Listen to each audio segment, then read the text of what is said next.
Have you ever wondered why the appearance of people from the late 19th century seems physiologically impossible, almost as if their bodies were crafted from an entirely different biological material? Official history insists it was merely a fashion trend, claiming our great-grandmothers voluntarily encased themselves in rigid frames made of whalebone and steel.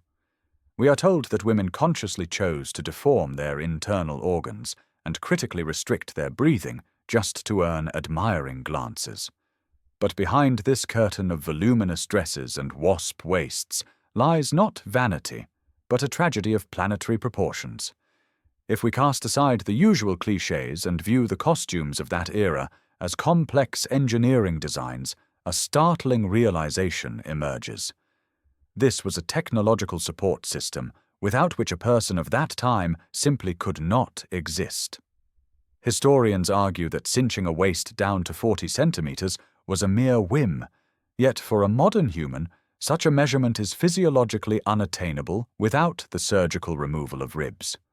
During that period, however, such proportions were the norm.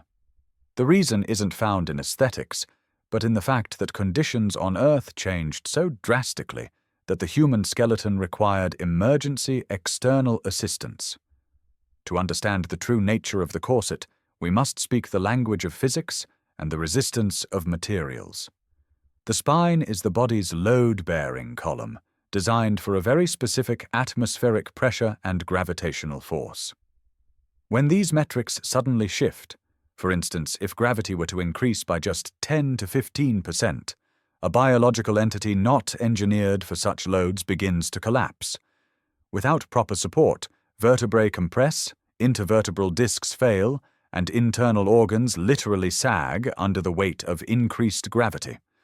A person risks becoming incapacitated in a matter of days, losing the ability to walk or breathe properly as their back breaks under its own weight. This is exactly when the corset takes the stage, not as a silk accessory for attraction, but as a rigid, reinforced exoskeleton. Technical documents from that era describe not mere garments, but true orthopedic devices featuring steel springs and complex lacing systems that functioned like a winch. Such power was necessary to create several atmospheres of pressure on the abdominal cavity to hold the body upright and prevent a fatal physical breakdown. It is widely believed that women of that era frequently fainted because of tightly laced corsets that hindered their breathing. However, the logic here is flawed. They didn't wear this frame to suffocate. They wore it so they could actually take a breath in a new, altered atmosphere. During a sharp change in pressure, gas exchange in the lungs is disrupted, and without external pressure on the diaphragm, a full breath becomes impossible. The corset created artificial compression, mimicking the environmental conditions in which this biological species originally evolved. It was a survival attempt by those adapting to a global catastrophe. If you try to compare the volume of a modern human's internal organs with the measurements of a Victorian lady, the numbers simply don't add up. There is nowhere for that extra liter of organic matter to go. Official claims about shifting organs don't hold up under scrutiny, as such internal deformations would inevitably lead to a swift end of life. Nevertheless, those people led active lives, leading to a singular conclusion. Their internal anatomy was fundamentally different from ours. Either they possessed a different organ layout, or they were representatives of another, more fragile race designed for a world with much lower gravity. A world that ceased to exist right in the middle of the 19th century. Do you want to know why men of that time were also forced to wear hidden frames, and how a change in the planet's own weight forced humanity to armor up just to keep from crawling on the ground?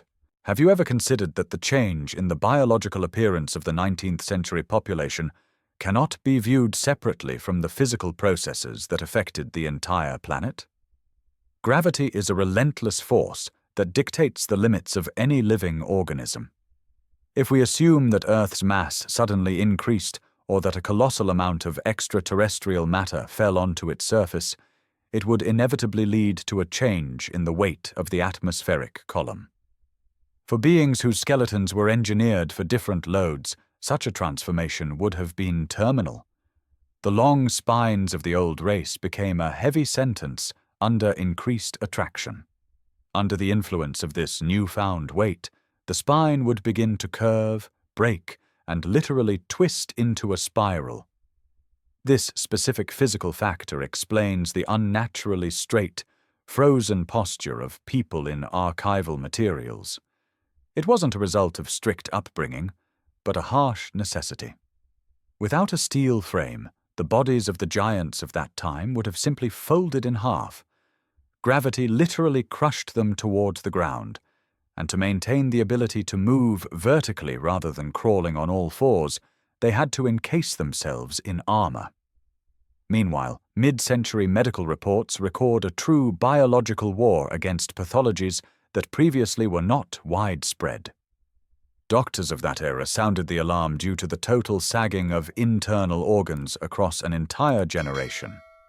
When the force of gravity increases, the ligamentous apparatus that suspends the internal organs stretches like old rubber, unable to withstand the body's weight.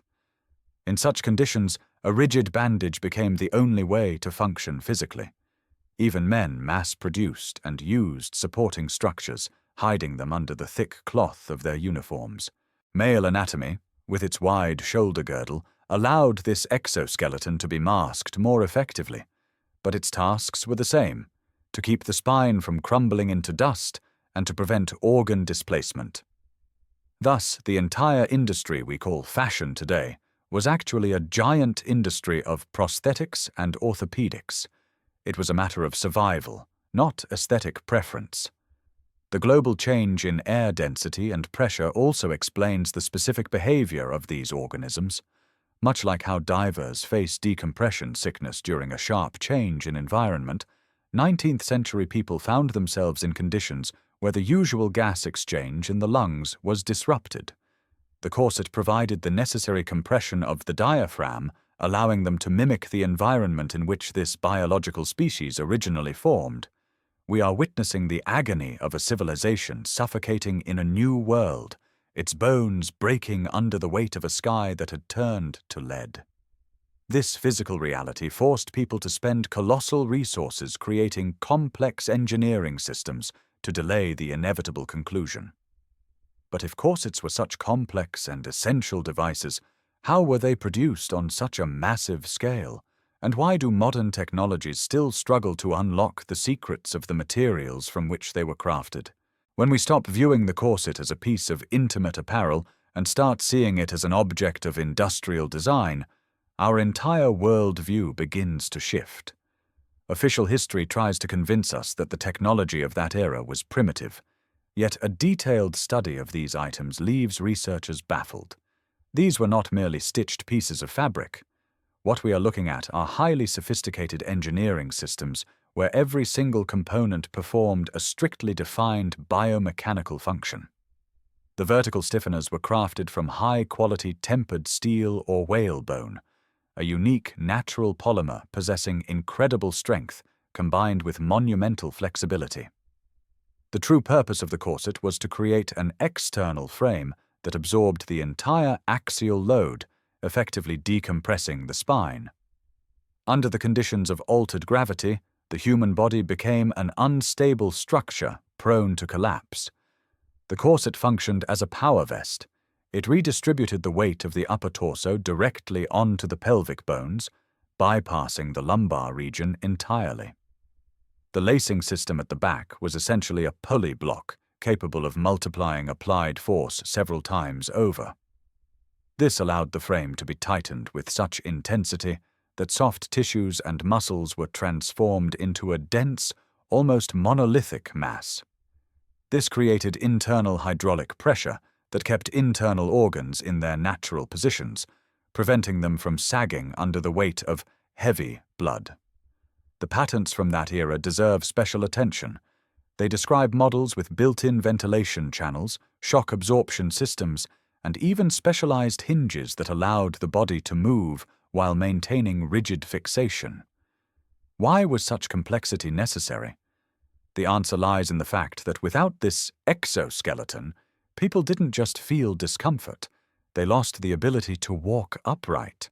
Remarkably, even military uniforms and civilian coats of that time were cut using patterns that required a rigid foundation. It was a total armoring of society. Equally fascinating is the fact that the materials used to create these devices possessed properties virtually inaccessible to the mass production of that time, at least as textbooks describe it. Whalebone underwent such complex chemical and thermal processing that it began to resemble modern carbon fiber. The fabrics, satin and coutil, had a density and durability comparable to heavy canvas, yet remained as thin as a second skin. This entire technological stack points to the existence of a powerful hidden industry that supplied the population with the means of survival in a hostile physical environment. What we perceive today as an elegant hourglass silhouette was actually the result of a powerful hydraulic press holding a biological shell back from total collapse. But if the torso was supported by a corset, how was the problem of the shifting center of gravity solved, which was inevitable in these new conditions? The answer is hidden in the strangest elements of women's dresses: bustles and highly unusual footwear. When the body's biomechanics are disrupted by an external force, simply strengthening the spine is no longer enough. One of the most mysterious and frequently mocked details of women's clothing from that era is the bustle, a voluminous structure under the dress that created a distinctive protrusion at the back. Official historians dismiss this as a fashion eccentricity, but from the perspective of ballistics and physics, the bustle served as a vital counterweight. As the gravitational constant shifted, a person's center of gravity was inevitably displaced. To maintain an upright position and avoid falling forward while walking, the body required a compensatory weight. The bustle effectively shifted the gravity vector, allowing the wearer to remain stable without expending the monumental muscle effort that was already strained to the limit. This same logic explains the universal rise of high-heeled footwear, which during that era became a mandatory element of both formal and everyday wardrobes. Raising the heel was never about the aesthetics of long legs. It was a method of forcibly altering the pelvic tilt. On a heavy planet, this foot position helped redistribute the load to the knee joints and hips, protecting the fragile ankle from crushing pressure. Without this artificial incline, movement would have turned into a form of torture, and joints would have worn out in just a few short years. Equally strange is the cult of accessories that today seem like mere surplus. Dense veils and sun umbrellas were used everywhere, even in cloudy weather or deep shade. If we view this through the prism of a transformed atmosphere, it becomes clear. The composition of the air and the permeability of the celestial dome had changed. Solar radiation, no longer meeting its former filters, turned into an aggressive factor causing rapid damage to the skin and membranes. The umbrella served as a personal protective shield, a kind of portable sanctuary against a harsh spectrum of rays and atmospheric electricity, which could manifest in extremely unpredictable ways during that transitional epoch. All these elements, from the steel ribs of the corset to the heavy drapery of the skirts, functioned as a single protective circuit. The heavy, multi-layered natural fabrics we now consider inconvenient actually possessed shielding properties. They created a stable microclimate around the body and protected it from sharp pressure fluctuations. This was a literal spacesuit disguised as an exquisite outfit. But the most striking realization lies in who these complex systems were actually intended for. An analysis of the proportions and skeletal structures of that time leads to a shocking thought. Those who wore these survival suits were representatives of a fading race of giants whose bodies were desperately trying to adapt to a world that had suddenly become too cramped and heavy for them. What was the true height of our ancestors, and why does the architecture of old cities, with their cyclopean doors and giant steps, so eloquently confirm the theory of a biological species replacement? If you take a close look at the architectural heritage left behind from the mid-19th century, a strange inconsistency immediately catches the eye. We are used to calling this the imperial style, or classicism. But behind the aesthetics lies raw functionality. Massive doors 3 to 4 meters high, window openings reaching toward the sky, and steps that are incredibly uncomfortable for a modern person of average height to climb. These buildings were not designed for us. They were built for a race of giants whose bodies possessed different proportions and a different level of structural integrity. However, it was during this exact period that a mysterious biological breakdown occurred. In old footage, we see the coexistence of two types of humans. The first is a vanishing breed, tall, fine-boned beings with incredibly long limbs and those very same wasp waists. Their biology was designed for low-gravity conditions, where a height of over 2 meters put no strain on the heart or spine. The second type is the new model of human, shorter, broad-boned, with powerful torsos. This was an optimized version, created or selected to survive under the conditions of increased gravity. The transition period was painful. Representatives of the old race were literally folding under their own weight, and for them, the corset became the only chance to maintain a human form. In the medical literature of that time, the term wandering womb suddenly appears, and cases of organ displacement are described en masse. Official science dismisses this as female hysteria, or the weakness of the gender. But the true cause was physical. Soft tissues simply could not hold internal organs in place under the increased weight. This was a biological reboot happening in real time. The old species was passing away, unable to adapt to the leaden heaviness of the planet, while the new species was only just beginning to settle the vacated cities. It is striking how quickly the memory of this difference was erased. We look at the clothing of that era and see only an uncomfortable fashion, failing to realize that we are looking at an attempt to maintain dignity and an upright posture at a moment when nature itself was commanding them to fall to their knees. Those people were the last of the Titans, whose skeletons resisted gravity until their final breath. But even the most advanced steel frames could not stop the process of replacement. A new humanity, shorter and more grounded, gradually displaced the former inhabitants, and their giant homes were remodeled. High ceilings were divided by extra floors, and doorways were bricked in to fit our current height. This great biological transformation was accompanied by yet another mystery. If the old race was departing, leaving behind high-tech artifacts and cities, then where did that incredible industry come from, which in just a few years flooded the world with millions of complex corsets and perfect fabrics? The answer might be shocking. Perhaps this civilization produced nothing at all, but merely made use of what they found in the ruins of the past. How did humanity turn into a civilization of scavengers using technologies whose true meaning they had long ago lost? And why is the clothing of that era impossible to reproduce even today?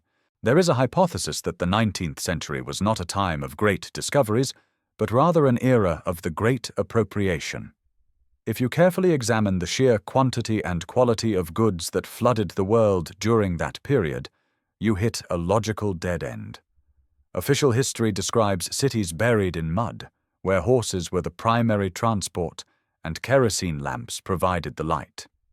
Yet, at the same time, products appear on the market with a level of technological complexity that is difficult to replicate even today. We are used to calling this mass production. But what if it was actually the mass extraction of resources from the abandoned warehouses of a more advanced civilization? We behave like hermit crabs, finding shells created by others and settling in without understanding how they were made.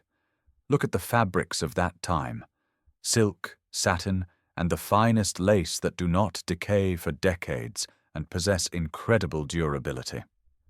Under a microscope, the structure of these materials reveals a perfect symmetry characteristic of machine weaving at a nano level, not manual labor or primitive looms.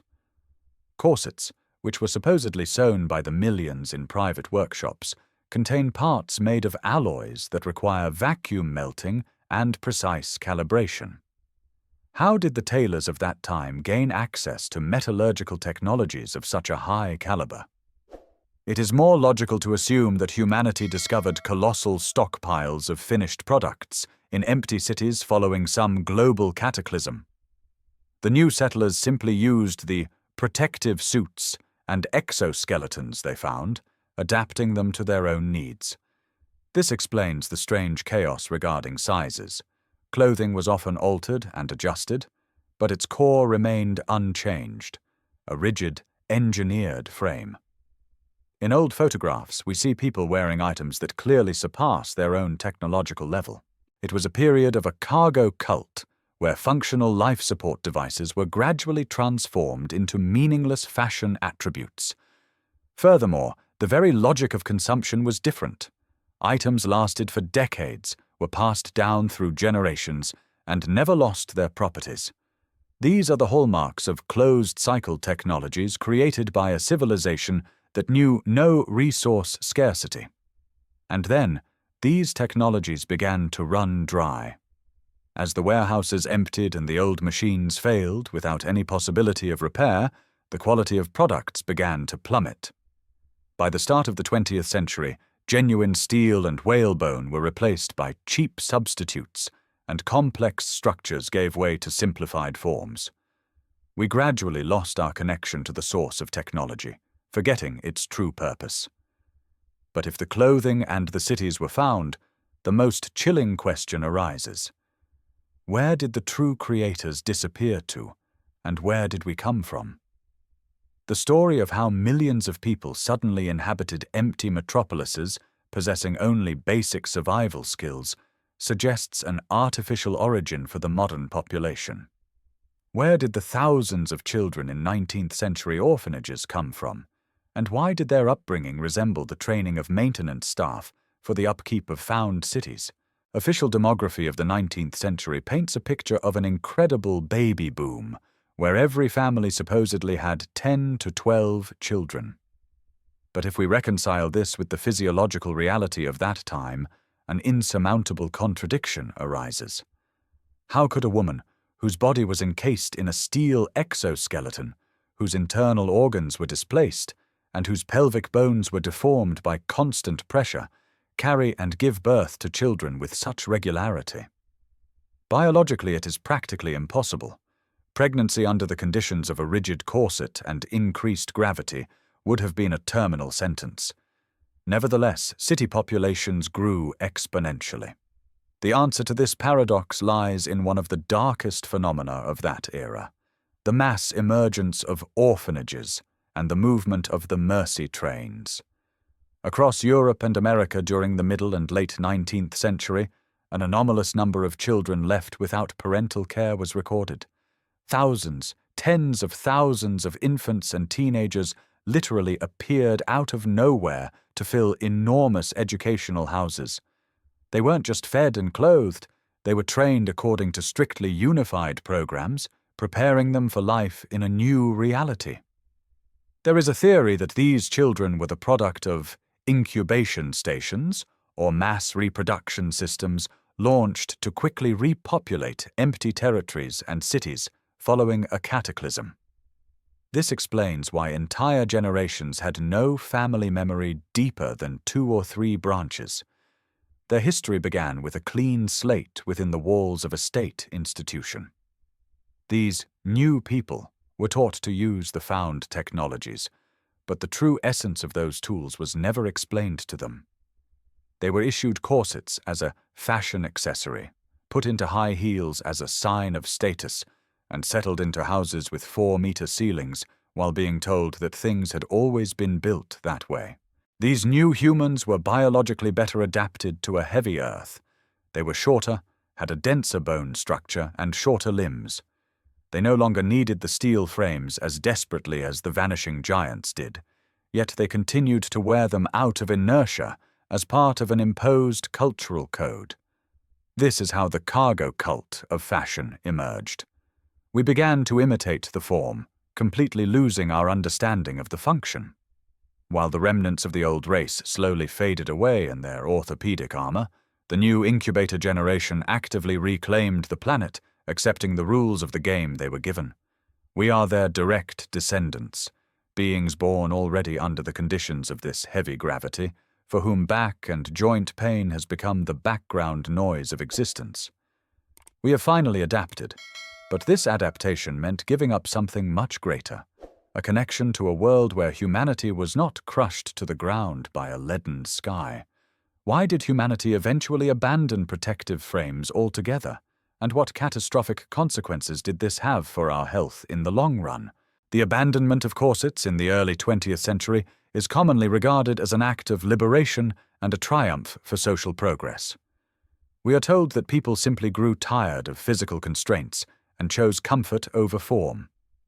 However, if we view history as a process of biological adaptation, this transition looks less like a victory and more like the final surrender of the human species to Earth's altered conditions. We stopped wearing steel frames not because they became outdated, but because the process of replacing one type of humanity with another was complete. A new generation, optimized for high gravity, finally established itself on the planet, and the need for artificial support temporarily vanished for them. But the price of this freedom has been colossal. Notice how rapidly spinal issues have begun to affect younger people in recent decades. Almost every modern person faces back pain, herniated discs, and degenerative changes by the age of 30. From an evolutionary standpoint, this is absurd. If we had developed under this specific gravity for millions of years, our skeleton would be a perfect, self-sufficient structure. Yet the reality is that our back is the weakest link in the human organism. This is direct evidence that we are still a foreign element in our current physical reality. We are the descendants of those who once lived in a much lighter and thinner world, and whose biology still protests against Earth's leaden pull. Today we are witnessing a strange renaissance. Exoskeleton technologies are returning, but now under the banner of transhumanism and industrial advancement. We are once again beginning to encase ourselves in steel and plastic to enhance the capabilities of a body that cannot handle its loads. This looks like the start of a new cycle. Perhaps the planet's environmental conditions are shifting again, becoming even more severe, and humanity is subconsciously preparing for another round of armoring. The Great Reset of the 19th century was not a one-time event. It appears to be a regular procedure for clearing and updating the system, where each new generation becomes slightly more grounded and manageable. Our ancestors in the 19th century knew the truth. They fought desperately for their right to remain upright, creating engineering masterpieces of steel and whalebone to hold on to the remnants of their former nature. They refused to accept themselves as captives of gravity until their very last breath. We, however, have accepted this heaviness as a given, forgetting that we were once capable of something entirely different. Yet the scars in our genetic memory and the perpetual ache in our spines serve as a reminder. We are like travelers whose vessel has crashed, and our current bodies are merely temporary, simplified shells for existing in the conditions of a prolonged catastrophe. The history of fashion is, in truth, the history of our decline, documented in the blueprints of steel frames that we now mistakenly call nothing more than clothing. Subscribe, because what comes next is something you've never heard before.